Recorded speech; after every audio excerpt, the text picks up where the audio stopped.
So let's see if I'm going to share my screen here so we can also read along if you like.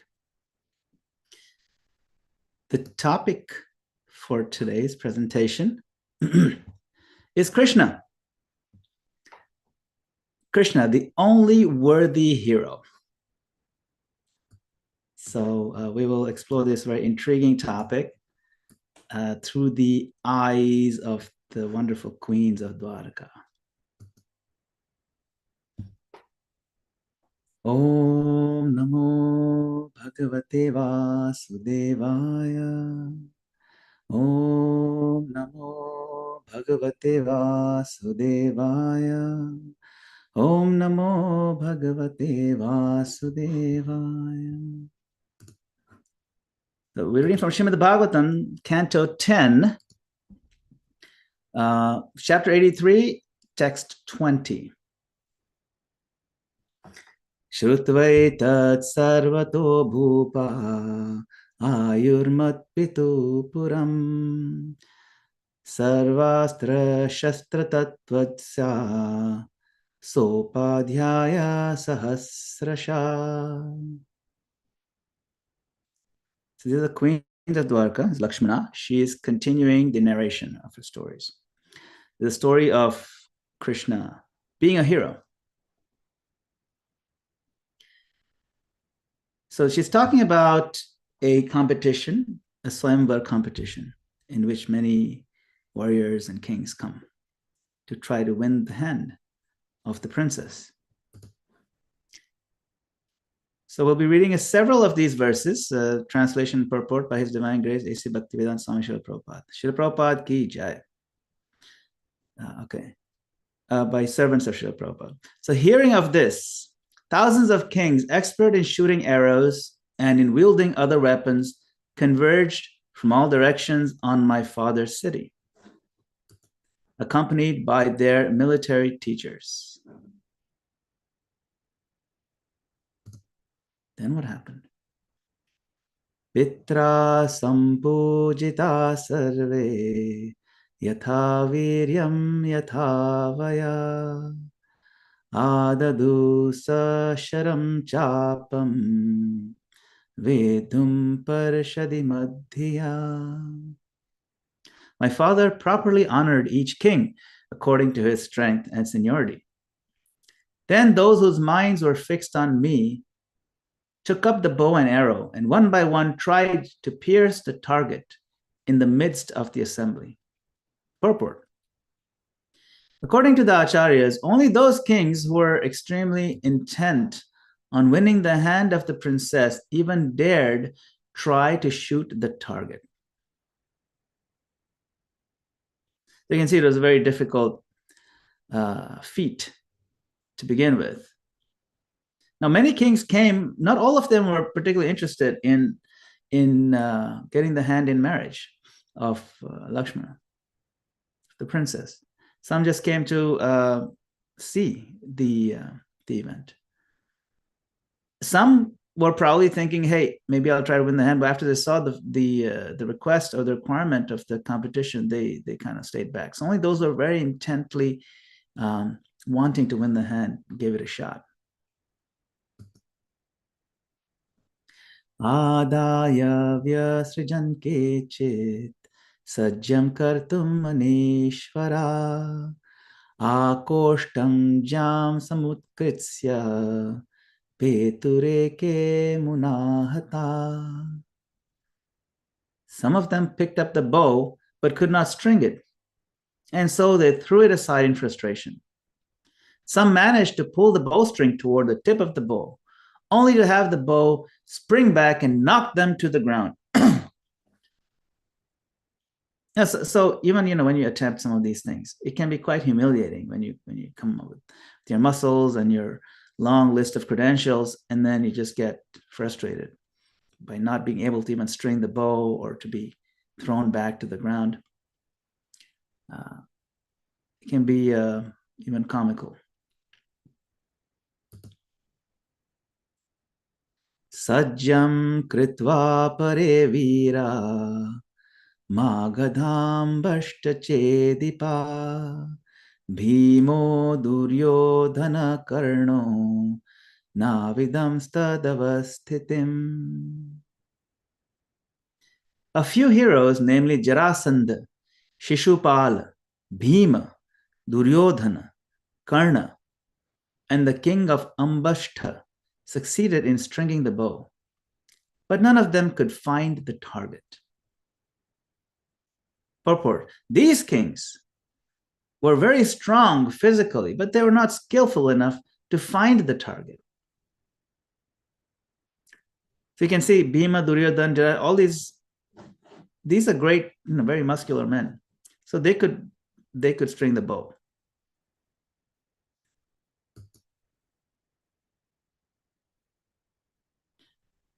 Matsyabhasam jale vikshya shatva cha tadavasthitim partho yatto srujat banam nachinat pasprishe param.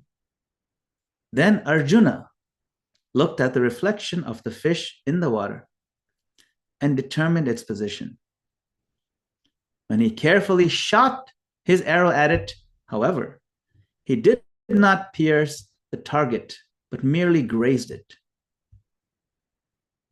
Purport: according to the explanation of Srila Sridhar Swami, Arjuna was more expert a marksman than the other kings, but his physical strength was not adequate to the task of shooting it with perfect accuracy.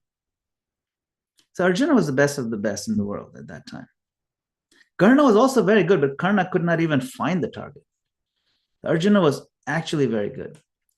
And the fact that he grazed the target, that's a huge accomplishment. But he didn't meet the requirement. He didn't really win. Which is interesting because everybody expected Arjuna to win.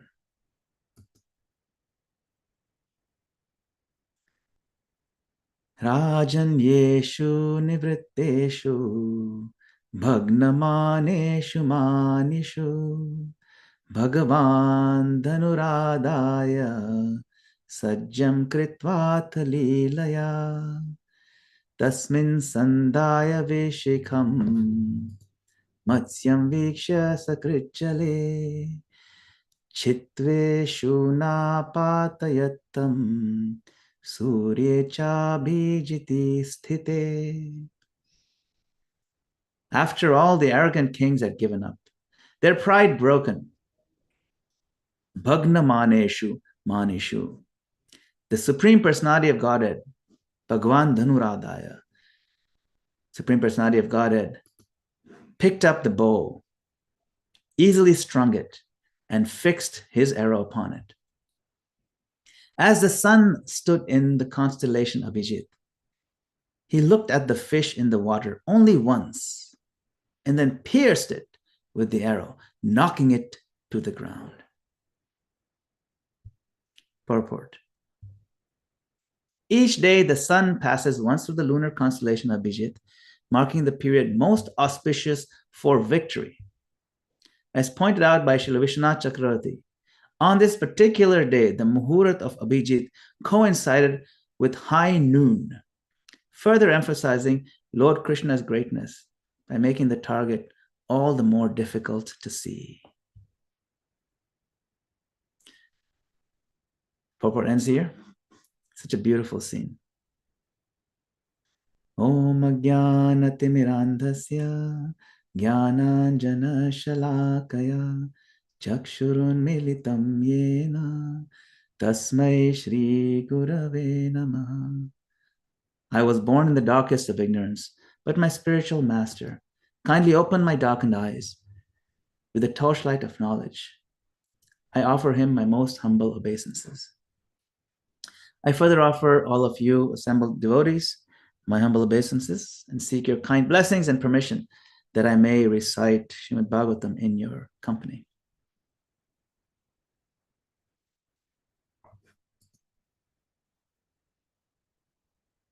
Everyone searches for a hero. Throughout history, people have looked up to kings, warriors, revolutionaries, hoping for someone who can protect, inspire, and lead them. But no matter how great these heroes seem, they all fall short. Why? Because they are limited.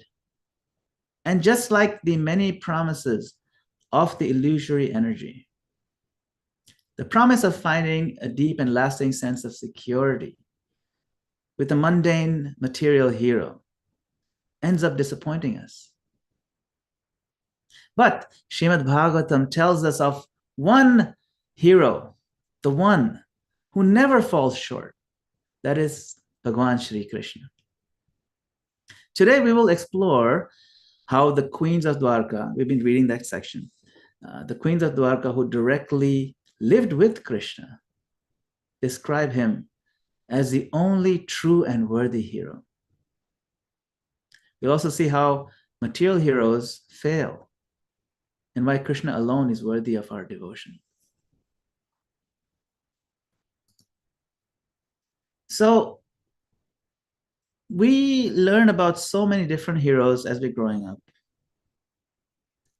There are the mythological heroes, like we have the Greek and Roman mythology. For example, we've heard of Achilles. Achilles was a hero. They've made movies about him. Very famous actors. Achilles was an indestructible warrior, but he had a weakness. He was not immortal. But because his mortality was only placed within the heel of his foot, he was undefeated for the longest time. Hercules, yet again, another very powerful mythological hero. But what are their disappointments? Even though they may appear immortal, they had mortal weaknesses. They had other weaknesses like rage. They get angry and they would be self-destructive, or they would be unfair. So even the mythological heroes, they ended up disappointing. Then we have historical figures, where they put, like Alexander the Great, they put like the Great behind their name, because either they thought they were so great, or their fan club things, they're so great, and so on. As Napoleon, these are very successful people. They're successful. They're ambitious. Their ambition was coupled with a great deal of competence, and so they're made in the history books. Very competent, very ambitious, but not truly selfless. There's a story of Alexander who had caught a thief. I mean, one of his soldiers brought in front of him a thief, and Alexander said, "Okay, well, put him to death. He deserves punishment. You can't have thieves in our midst." And the thief said, "Look, there's not much difference between you and me. I'm a small thief, and you're a big thief. So, if I'm a criminal, you're also a criminal." So Alexander said, "Oh, you know what? You're actually right. So let him go." And he reflected on it. He realized that no, he's also limited. He's also somewhat just another criminal. So they're ambitious, but they're not truly selfless. And then, of course, we have these fictional heroes, the modern fictional heroes, the superheroes, and the legends. Most successful blockbuster movies are made around these so-called superheroes. They're also flawed, and they're not truly liberating.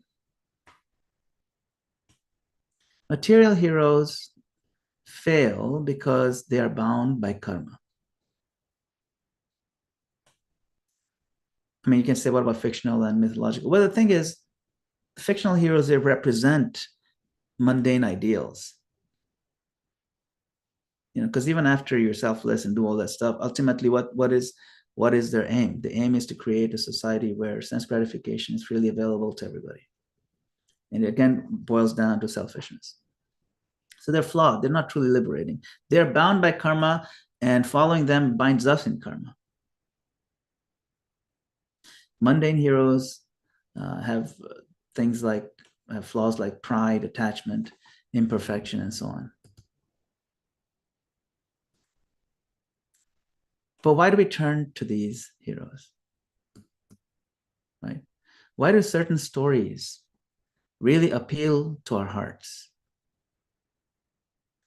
It is a sense of hope, a sense of security that we're looking for, and a sense of excitement and adventure. We look for it desperately and find it in fiction. Sometimes look for it in history. We may not find it. Maybe we're inspired by certain people, but sometimes fiction is also a great way to kind of repose our consciousness and feel good. Wow, this is great. Like Peter Pan. Peter Pan, I watched this cartoon when I was very little. Very intriguing. It was an amazing story. I read the book as well. The Peter Pan is a magical boy who is charming. He's expert at fighting. He has his own place. Here, once you go, you never come back. Never. It's called Neverland. And there he has endless fun and adventure with his friends. He never grows old, and so on and so on. We are drawn to such stories because in reality, such a world actually does exist. Such a world is there, and it is our real home. This is where we belong. So, when we have frameworks, even fictional ones, that kind of point to that, it excites our imagination, our consciousness. And we yearn to go back home. We yearn to go to that place, to go back home, back to Godhead. But because we don't have knowledge in the details, then we look for it in fiction. We look for it in false heroes or mundane heroes. Krishna is the only worthy hero. Here we're reading the queens of Dwarka. They're narrating their personal experiences in the Srimad Bhagavatam. In the verses of this section, we hear a recurring theme. Krishna is the only true hero, the only true protector, rescuer, and worthy spouse. Rukmini says, who else but Krishna could vanquish such powerful kings single-handedly? Satyabhama Jamavati say, he's not only the greatest warrior, but also the ultimate provider of loving exchange. Rohini, Kalindi, Lakshmana, they said, no mundane hero can compare to the Supreme Personality of Godhead. And you saw this narration by Lakshmana of how, even Arjuna and Bhima, all these incredibly famous and competent warriors, they could do it. And Krishna just effortlessly, and make it look so easy. But first he let the others go to show, if he had gone first, the others would have said, if I had got a chance, if I had gone first, I would have done it too. So he went last. Who else but Krishna could defeat Jarasandha single-handedly?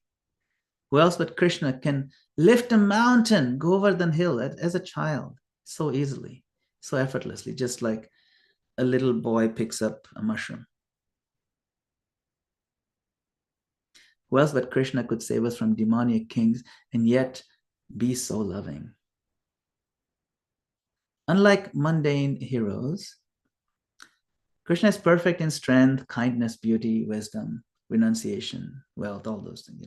He alone is the conqueror of demons and the giver of eternal love. And his beauty is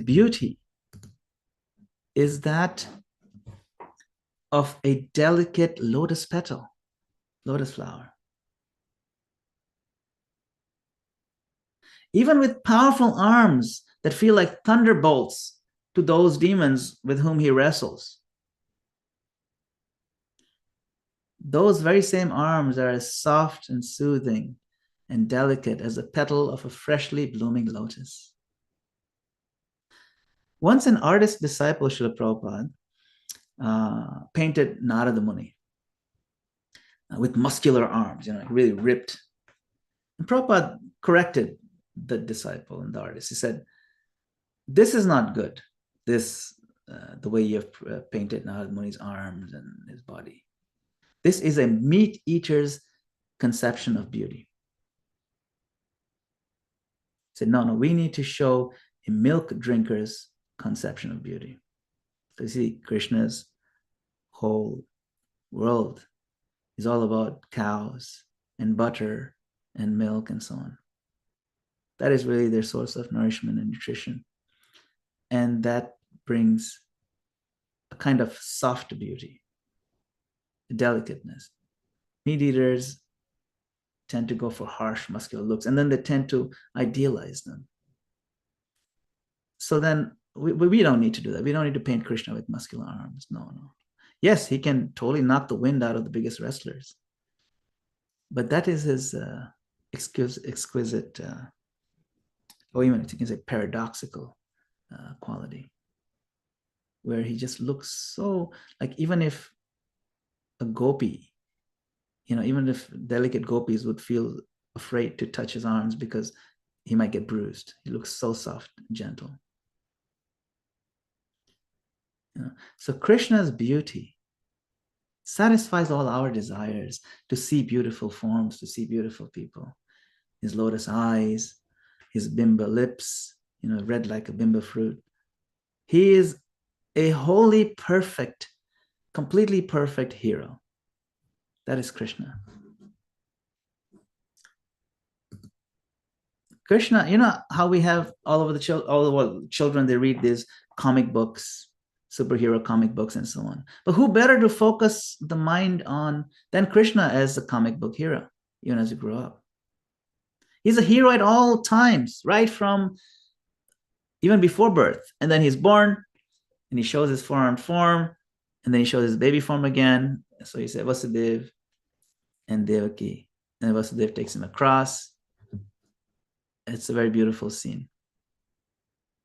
But again, you can see it's framed in a danger and almost tragedy, you can say. But yet, this is the kind of stories that appeal to us, right? These stories are reposed in reality, in the real history. And so the stories that appeal to us, if they're not focused on Krishna, they're kind of a waste of time. They're fiction, or even if they're historical. Krishna is the one who we want to focus on. He's a hero at all times. See, when a little boy, he defeated so many demons. This Kaliya demon who was polluting the whole atmosphere, the river, and then of course Putana, who came to kill him, Agasura, and so many other demons Krishna fought with, right? And he did naughty things. This was another thing that appeals to us. He's stealing butter, hiding from his mother, and it's giving to the monkeys. He did very, very cute things. He's also the ultimate romantic with this pastime with the gopis. And even though they're romantic, they're very pure. And when we study them, approach them properly, we can understand their reality. This is the highest reality of the absolute truth interacting with his internal energies. See? He's also the ultimate spouse when you get married to Rukmini and all the other queens. And so this section that we're reading highlights that aspect of Krishna. It's also very kind and protective to his pure devotees.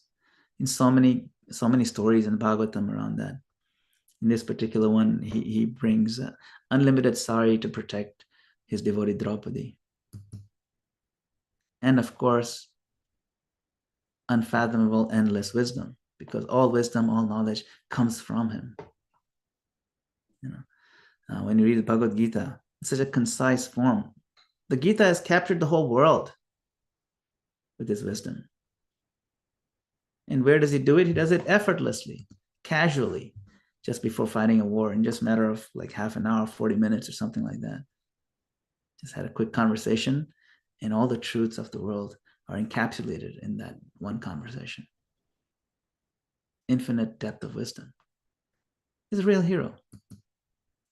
And even though he owns everything, even though he knows everything, even though he's a master of every single, he's a proprietor, he's a master, he's a controller, and yet he serves. He chooses to serve with love his own devotees. That's a hero. See? So Krishna is a supreme hero. The supreme power, he defeats Jarasan, Kaliya, Kansa.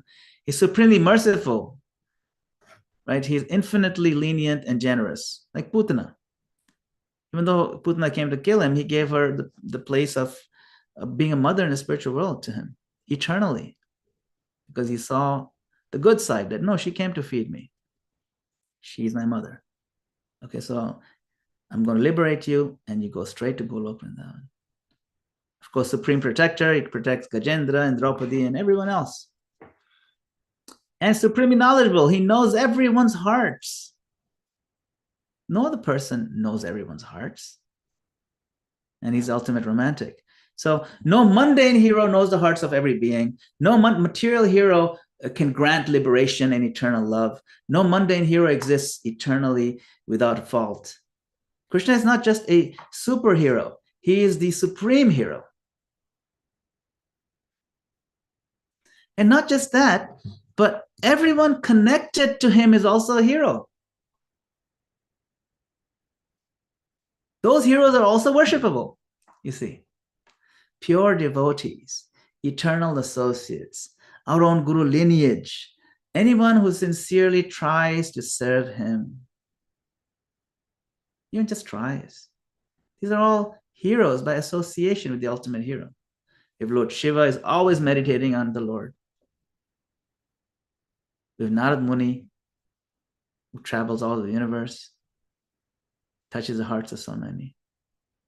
If Prahlad Maharaj, great Mahajan, if Hanuman, who brought the whole mountain for the Lord, and for us, the greatest hero of all, Srila Prabhupada, who gave us Krishna, who gave the whole world Krishna. And he also made it look just so easy. There's no one like Srila Prabhupada. And there never will be anyone like him because he's already done it. So these are our heroes. These are worshipable. These are heroes worth reposing our consciousness in. Because Krishna is ultimately the main hero. He is the main person in their hearts. And so if we can meditate on such great personalities and serve them, then we will also get the blessing of having Krishna in our consciousness, in our hearts. There is no greater hero. We seek heroes because we want a sense of security, a sense of peace. In the second chapter, Krishna asks Arjuna a rhetorical question. He says, Ashantasya kutah sukham. If there's no peace, where's the happiness? Right? Krishna doesn't ask many questions. He mostly is rhetorical in the Bhagavad Gita. And then in the fifth chapter, he gives what everybody knows as the actual peace formula. Bhoktaram yagyatapasam sarva loka maheshwaram suhridam sarva bhutanam gyatvam shantim richati. That look, I am the enjoyer of all sacrifices and austerities and everything people do. I am the beneficiary. Sarva loka maheshwaram. I am so powerful, Arjuna. I control every planet. What to speak of just this little area here? No. Every planet in existence, I am directly controlling it. I'm that powerful. You should understand this. But don't fear. Suhridam sarvabhutanam. Even though I'm very, very powerful, I'm your friend, and I'm friend to all the living entities. I see them as my own children. I'm their well-wisher. Suhridam sarvabhutanam. So, if you know these two things, if you know that I'm immensely powerful, infinitely powerful, and combine that with the fact or the knowledge that I'm also your friend, then that combined understanding will give you a sense of peace. That's the peace formula.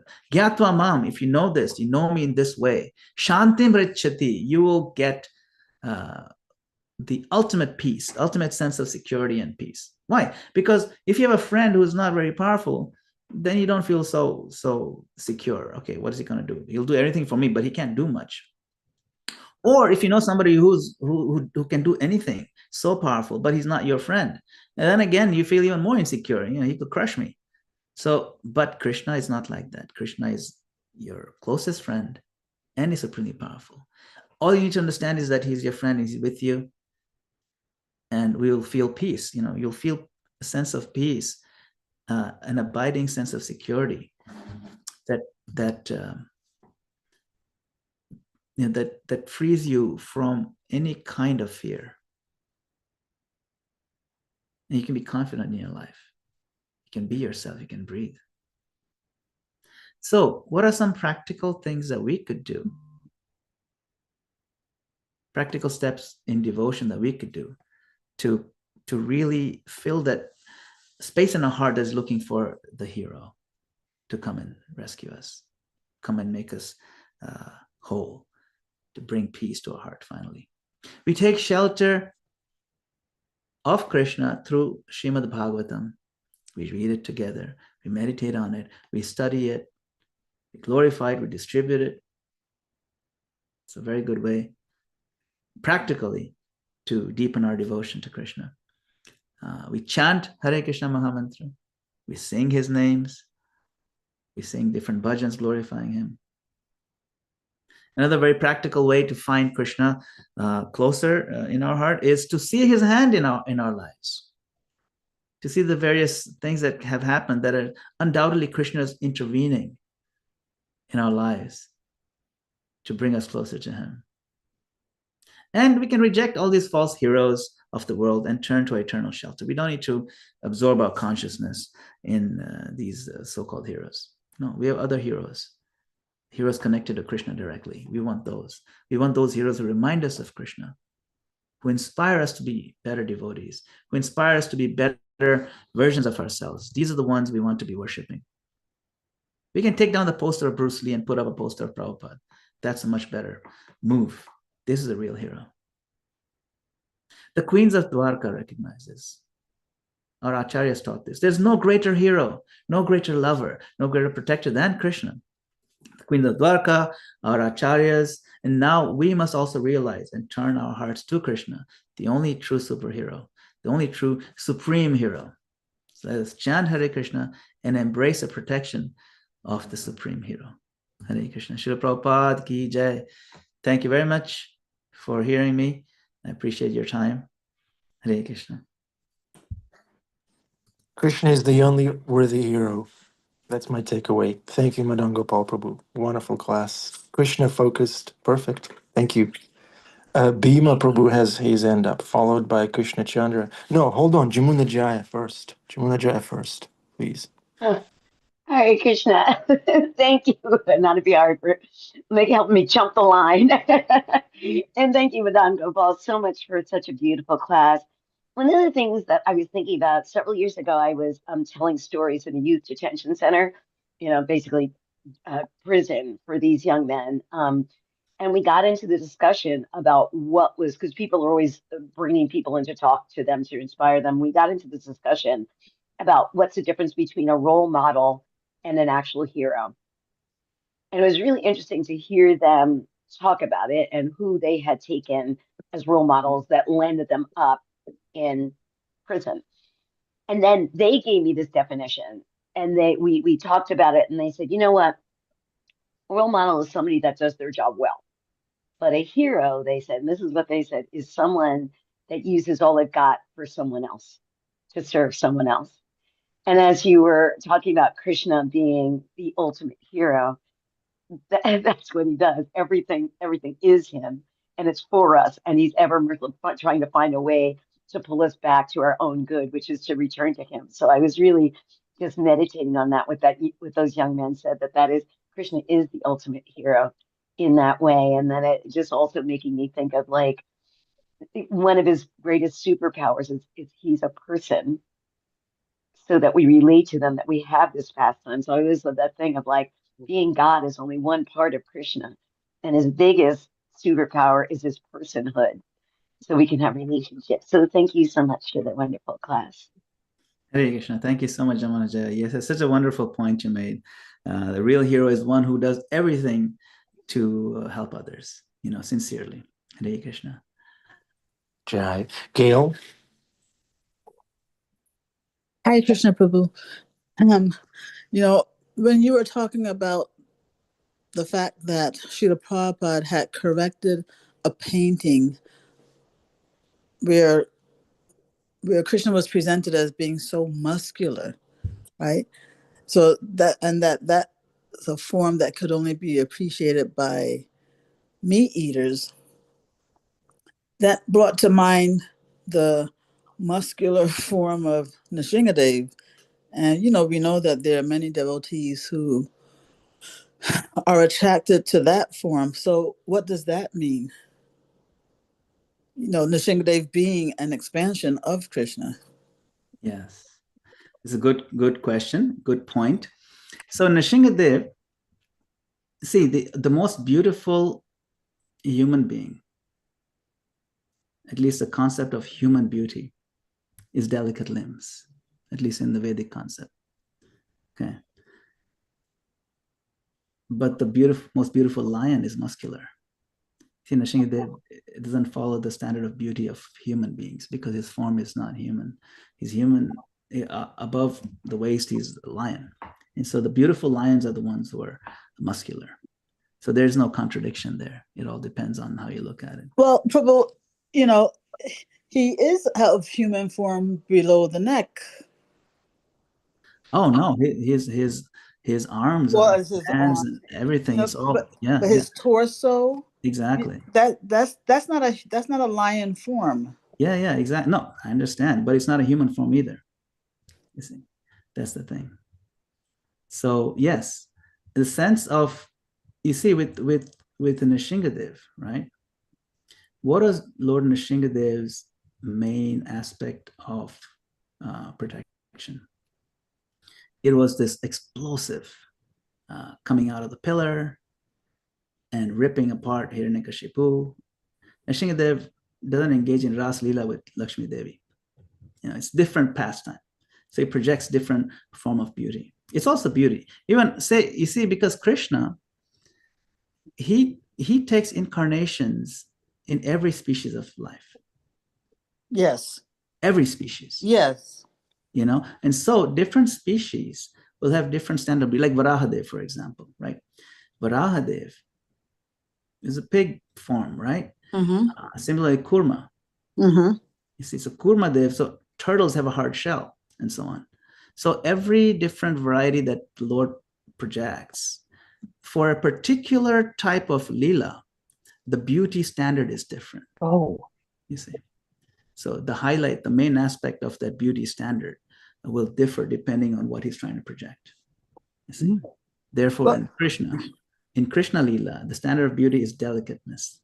Even though he would crush certain demons physically as a baby, he's not shown as a muscular baby. That'll look really kind of freaky. Oh my God. You know what I'm saying? But he killed Trinavrata and Shakadashu as a baby. Can you imagine if they show Krishna as a muscular baby? Like sometimes they have these little kids, they show like 7-year-old little boys with like muscles, arms. It looks kind of weird.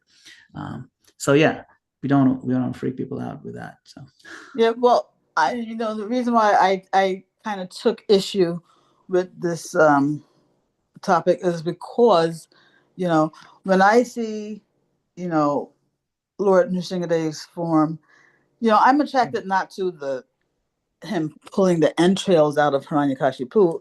I'm attracted to that. I forget how you call that softer form of of Nrsimhadev, where he's looking affectionately at Sri Prahlad on his lap, and in that form he has a very loving, protective, affectionate soft form, yeah, definitely. Yeah, and I find that beautiful. You don't have to be, a meat eater to appreciate that form, even though I am in a human body.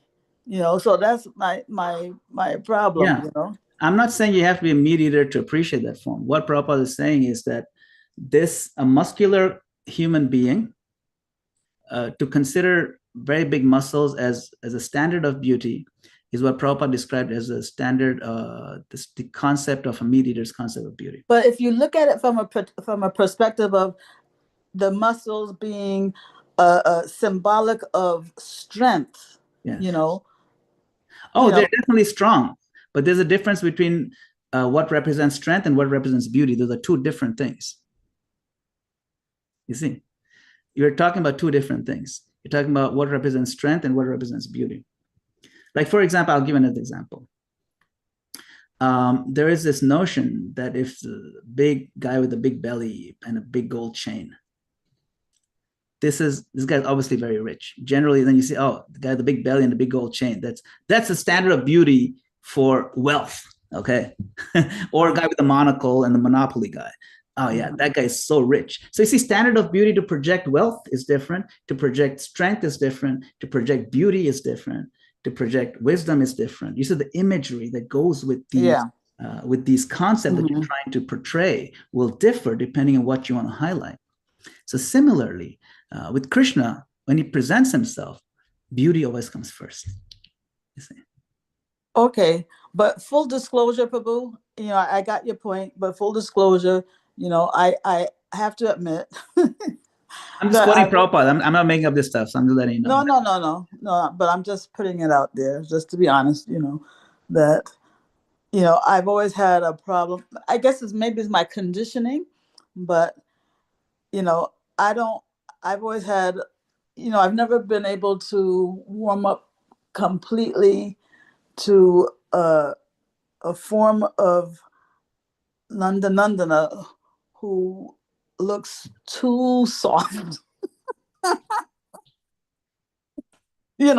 As being in a male body, I kind of, I mean, his smile, his affectionate smile, yes, love that, but very features that are just like almost like feminine, Oh, sure. The very effeminate. I mean, if you look at it, he has like almost lipstick, but that's natural red lips, and the way he stands is so delicate. And so delicacy it doesn't appeal to certain conceptions of what it means to be masculine, for example. Yes. Right. I totally understand what you're saying.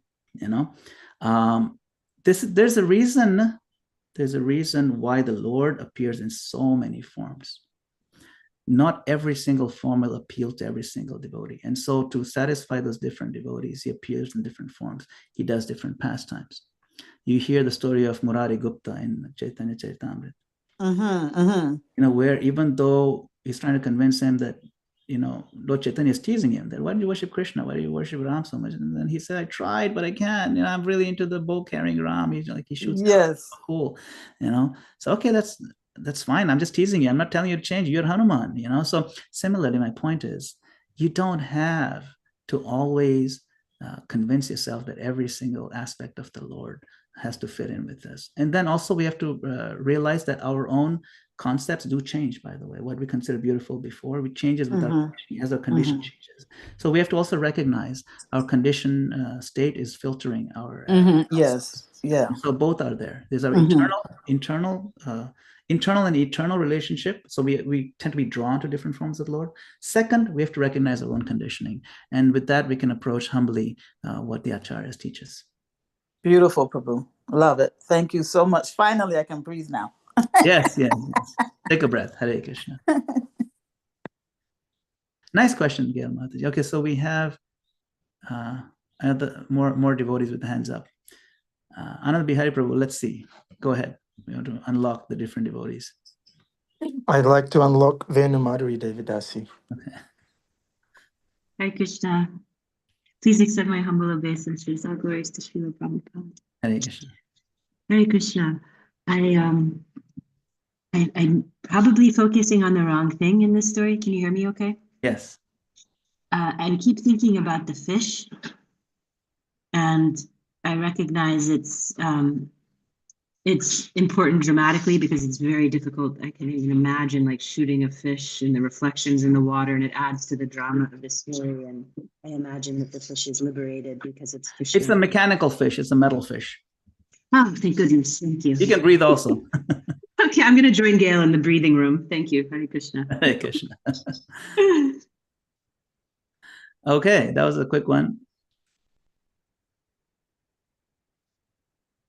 All right, we have Krishna Chandra Prabhu, Jeffrey Eckler. I guess we'll start with Krishna Chandra Prabhu. Go ahead. Thanks, Prabhuji. So I was thinking about what you said about superheroes and legends being bound by karma. And I think ultimately the reason for that is because we need to have these imperfections in fictional characters just to make them interesting. If they are perfect, if they have no flaws, there's a term called Mary Sue. That means that they're just too perfect. They're not compelling. There's no, Can't connect with them. there's, yeah, you can't connect with them. Exactly. And yet, I mean, when we see Krishna as a hero, he's perfect. He has no karma. He's infinitely interesting. He is, like you said, supremely powerful, merciful, knowledgeable, the best romantic, the supreme protector, and even there are worshipful heroes that are subordinate to him. And to me, that is just another like proof that Krishna is absolutely real because he completely crushes that convention of the hero, that he needs to be flawed and imperfect to be relatable. Yeah, that's a great point. That Krishna is perfect, but he also does things that, I mean, can anybody find any flaws in Krishna? People do. People do. They criticize him for all kinds of things. You know, you're unfair the way you made the world. Even the gopis criticize him. Oh, they criticize Brahma for making eyes that blink. What kind of design is this? It's a ridiculous design. What kind of, you think you're a perfect designer? My eyes are blinking. And every blinking that stops me not seeing Krishna continuously is like a million years. So you know, of course, these are poetic imperfections. But another thing you could even say that, look, the world that you made, Krishna. I mean, it says in the Isha Upanishad that everything that emanates from him are perfect and complete wholes. Purnamada, Purnamidam, Purnat Purnamadachyate. How is this world perfect? Almost everything about this world is imperfect. I'll start with my own teeth. You know, they're not perfect at all. So how can you say this is a perfect world? But it is. It is perfect because it's perfectly designed and it functions perfectly for what it's designed to do. You see, if you look at it from that angle, even our existence is, in a sense, perfect. Even our conditional existence is perfect from one perspective, that we are exactly where we need to be for our improvement. You know, and depending on our perfect or sort of imperfect choices, our choices can be imperfect. That's the only imperfection here. It's our choices. Everything else is perfect. You see, and so depending on how we choose to do it, choose to do whatever we want to do today, that'll determine how our life comes out tomorrow. Okay, it's time for darshan, but we'll pick it up after darshan with Jeffrey Ackler. Hare Krishna.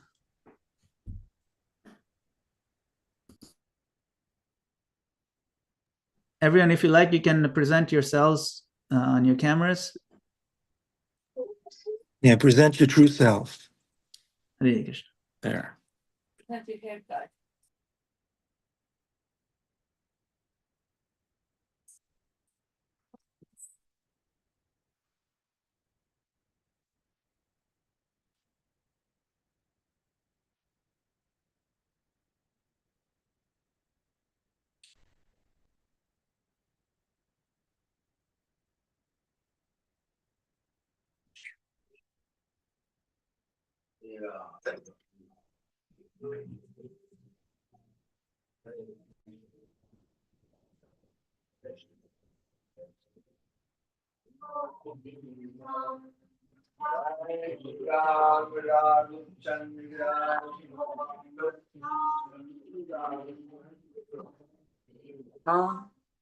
Adipurusham Tamaham Sami Govindam Adipurusham Tamaham Sami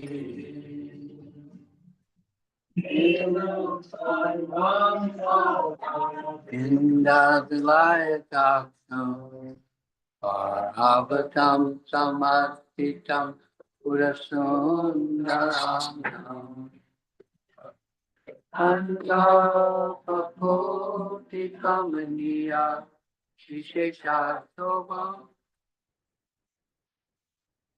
Govindam Adipurusham Tamaham Sami Govindam Adipurusha Tamaham Bhajami Govinda Adipurusha Tamaham Bhajami Anjani Asya Sakven Priyaveti Manti Asyanti Pan Ayanti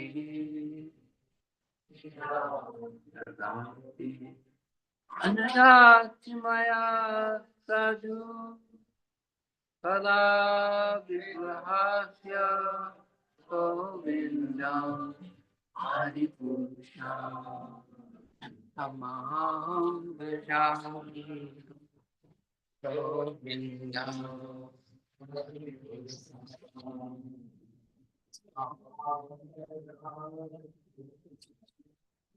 Hare Krishna, Adipurusha Prabhu, thank you for the darshan. Thank you. Thank you. Okay.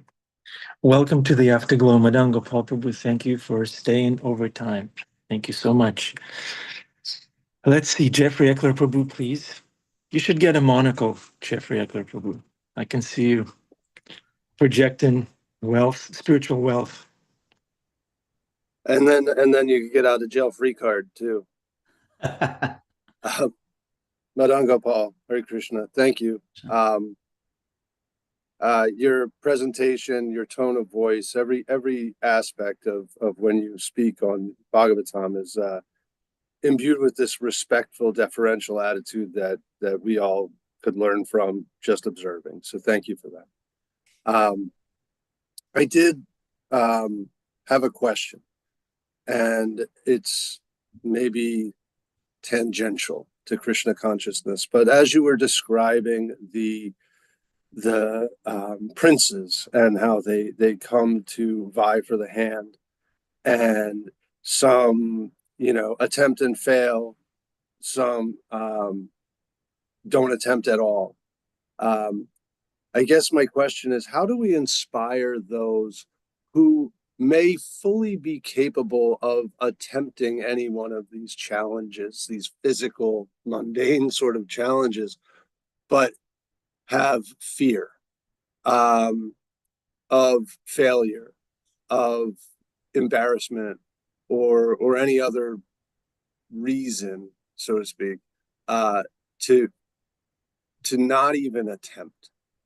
And this is something that I come in contact with as a manager, as a father, as a friend, and I see people who are fully capable of accomplishments, and maybe they will fail, maybe they will, but they tend not to even put themselves out there to risk that failure.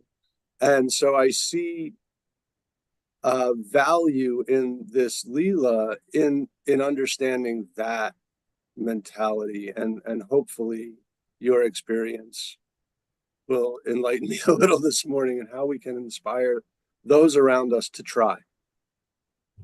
Yes, this is a deep question. Thank you, Jeffrey, for that. So there are two considerations first, before we go drill down further, right? In the corporate world, I'm assuming you're talking, let's talk about corporate reference in management, because I also am somewhat connected to the corporate world, being one of the workers. But there's two things. One is that, say we are trying to inspire someone to do something. We should, as a manager, it behooves us to first understand their capacity and their willingness. Okay, so now maybe the willingness is what we want to change, but it's important for us to accept that capacity as well. We don't want to push, we want to push people beyond their comfort zone, because that's where growth happens, right? That's what we're trying to inspire them to do. I know it's uncomfortable, but you should do it, because that's when you get success happens beyond the comfort zone, right? The growth. However, we also don't want to push them beyond the breaking point. So it's between the comfort zone, boundary and the breaking point boundary where the magic happens. So if we are not assessing their capacity correctly, we could be inadvertently pushing them beyond the breaking point, which could traumatize them forever. So we want to make sure we don't break their muscles, or sense of self-worth completely. That's important for us to assess. Okay. But if that's very clear that no, this person, she's fully capable. I know it. I've seen her do it. She's not self-confident. That's when you inspire them by giving examples and stories of how what people thought were failure is not really failure. You can tell stories about Edison and Thomas Edison, who was interviewed when he finally managed to invent the light bulb. And he failed apparently 2,000 times. And in the interview, they asked, how did you keep going when you failed 2,000 times? And I said, no, I didn't fail 2,000 times. It happens to be that the invention of a light bulb is a 2,000-step process. So that's how he said you have to change your perspective. If you're capable, then you have to change that look. And even if people laugh at you, all those reporters who laughed, all the other inventors laughing at him, look, he just kept going at it. It's not going to happen. Okay. So it's the quest for the Holy Grail. It's never going to happen. This light bulb thing that you're running after, it's mythology. So the point is we can find inspiring stories, and we can find more say relatable, inspiring stories in your particular area to show people how that when they broke through that particular shell, they did succeed, and you can lend your support to that person. That I'm behind you, and even if things don't work out, don't worry. We'll try again, whatever. But I really think this is an opportunity for you to demonstrate your capability and stuff like that. So, but before we do that, we have to make sure that you don't break them. Both are important. That's what I can offer, Jeffrey. Hare Krishna, that's very helpful. I really appreciate that. And what you so intelligently point out is that it really requires knowing that person and spending the time myself to know that person. Yes, I appreciate that very much. Thank you, Madan. Thank you. Okay, we have Min hand up. Min, oh, there she is. Thank you so much for class. I just wanted to share that you brought something to my attention that I never really thought of, seeing Krishna as a hero. I think a lot of us like hero stories, and I've always liked them, starting from, ancient Greek hero stories down to contemporary hero stories, men and women. And I think because I've been sort of paying attention to the 5 rasas with Krishna, it doesn't necessarily spell out that, we have a relationship with Krishna, him being as hero. But, when I hear a story about a hero in a book, mostly, it's almost always, you wonder, I wonder what's his home life is like who are his friends, what does he eat? How does she walk down the street? How does she, it's all these intimate things, what are their romantic life, are like, even though we see them in TV screens or in books in very short snippets.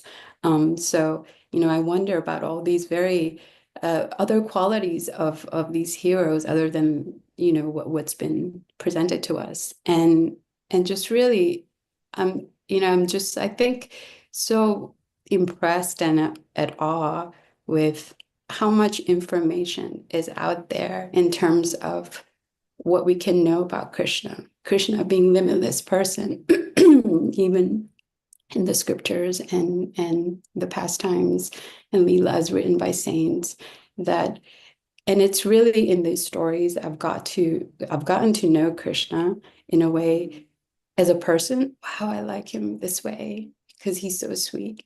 I like him that way because he's so funny.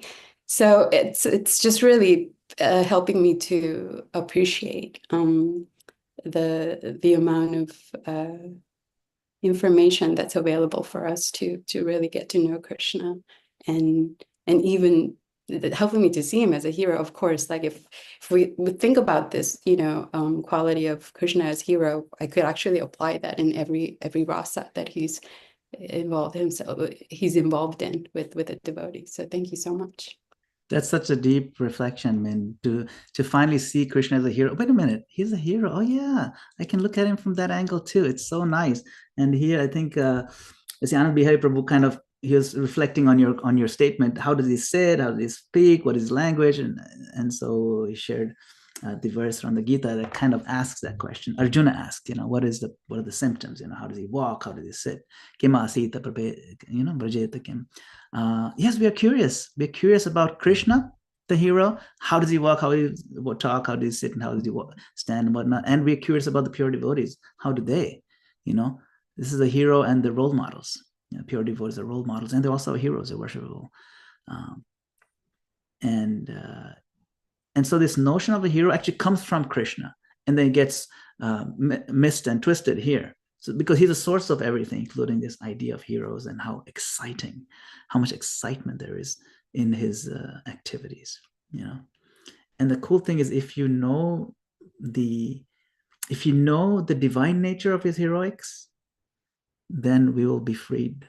Just by knowing, we'll be freed from this world, the cycle of birth and death in this world. Right? Janma karma chame divyam. Janma karma, my birth, which is heroic. Karma, my activities are heroic. Chamed, and they're divine, divyam.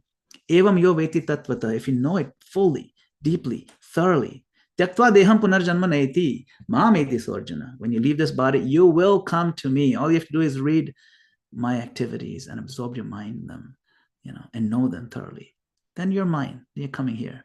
You're not going anywhere else. You see? It's very sweet. He's a hero in every aspect.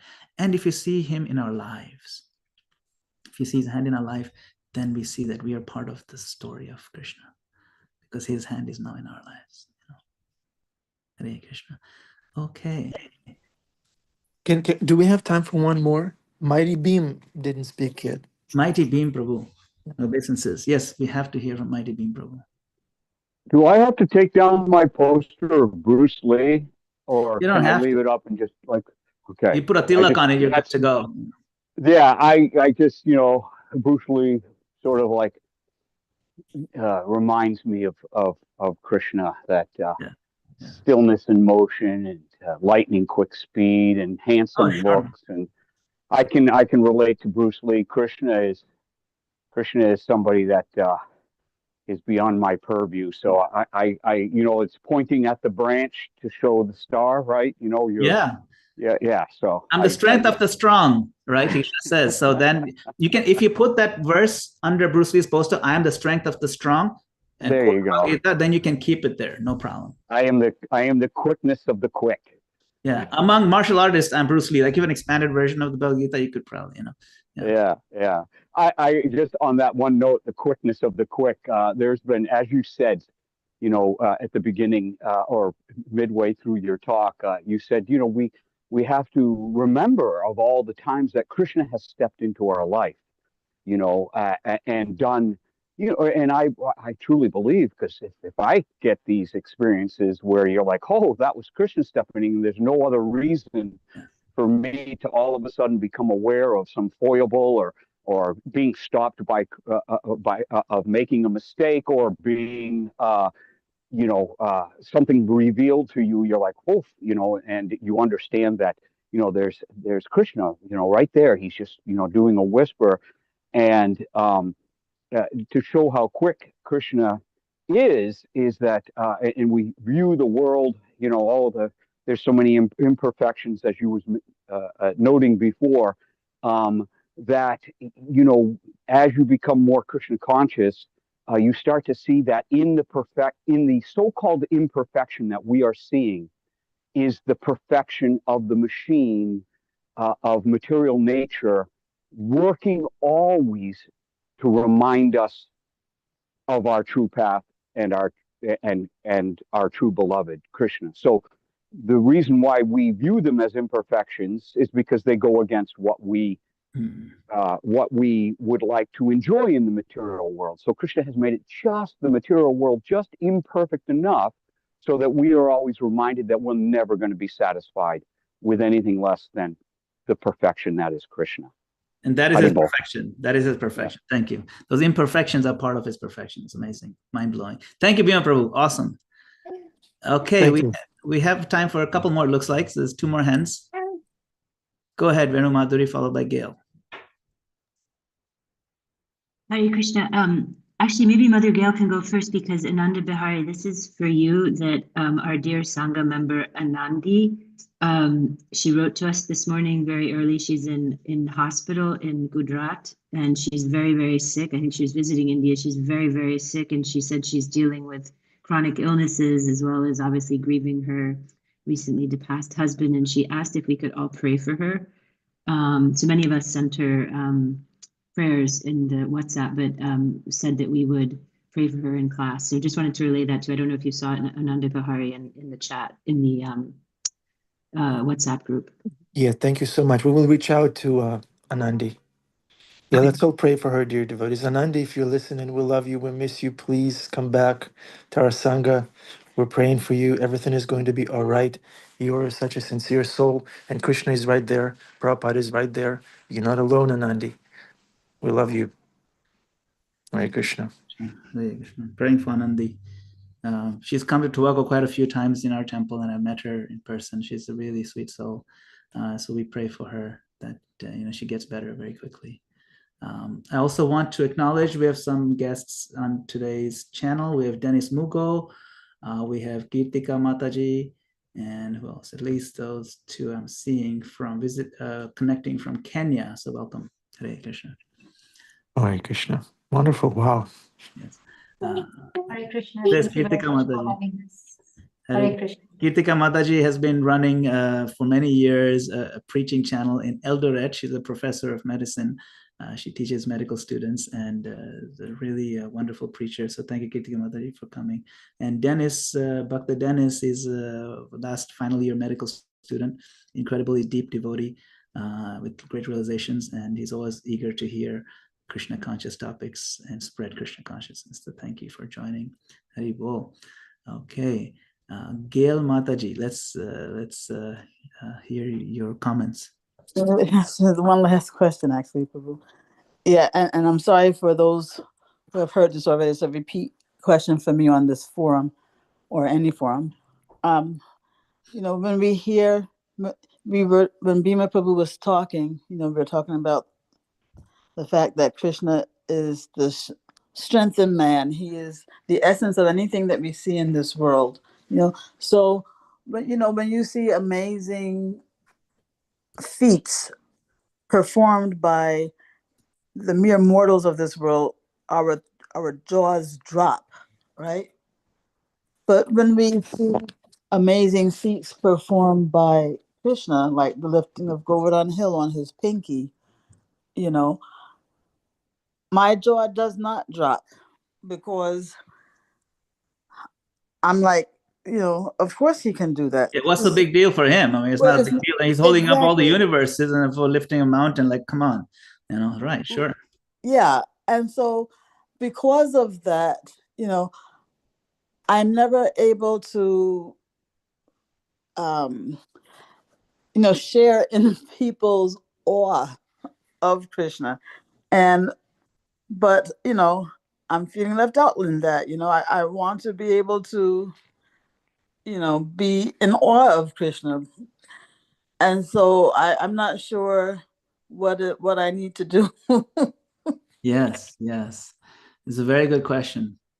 This is the reason why Krishna covers up with Yogamaya his devotees, so they can be in awe, isn't it? These devotees are not aware that he's God, or even if they're aware, it's like a very mild, very distant awareness. Yeah, he may be God, it's quite possible, but that's not important.